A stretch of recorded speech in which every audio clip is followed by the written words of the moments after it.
Ahoj ovečky, tu je Chronix a dneska si ukážeme, že ako vymazať lagy z Minecraftu. No, takže ja som tu mám nachystané Minecraft, no takže ideme do štart a dáme si ovládací panel.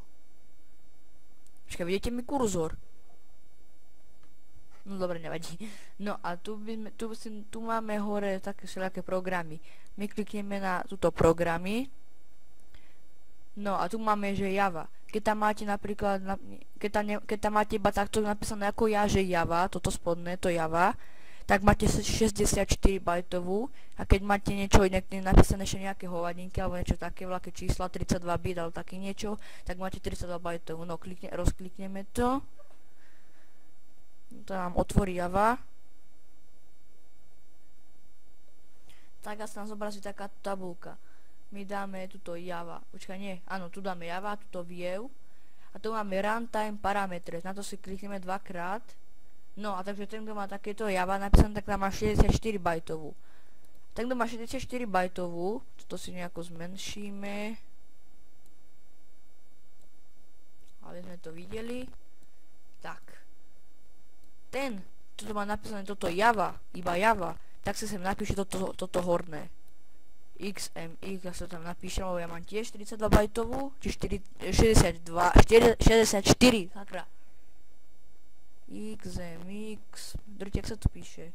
XMX 300M. Tak, a dáme potom OK, apply a OK. Hotovo. Tak to by sme mali, tým, kto má takže tu 42 bajtov, tak napíše toto. A teraz ideme do Minecraftu. Už sa zapína, už to jede, už to rotáčí, je to fajn. Tak, zaposlám tu Minecraft. No, ja mám texture pack. Ja tam vidieť písmenak s mekčiňom, ale vypredného hrča. No, takže sa nám to táto zobrazí. Nie, takto, ja mám texture pack, tak to nejedno. Tak a dáme si nastavenia a nastavenia grafiky. Tu dáme grafika rýchla, vyhľadené svetlo vypnuté, 3D analogy vypnuté, veľkosť normálna, jazd veľký, časticové efekty všetky, celá obrazovka, to si vypneme, áno, to si vypneme, a toto je hlavné. Toto prvé a toto druhé je hlavné. Map úrovne, toto. To si dáme na 4. Sakra, saklo mi to, alebo. Tak to si necháme na proste odseká. No, tu dáme anisoptometné filtrovanie vypnuté, použiť sync, to si tiež vypneme, server textúry vypnuté, oblaky vypnuté, rozšírenie OpenGL vypnuté, kolesanie pri chôdze, to si môžeme zapnúť, to si môžete nechať ako chcete.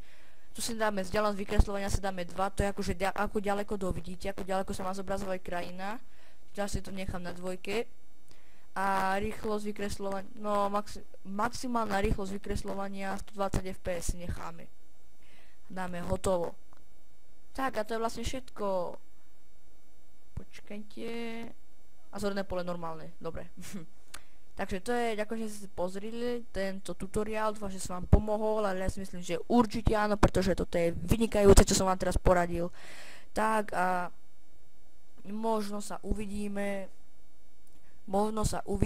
pri ďalšom tutoriáli alebo pri niečom inom možno. Tak čus.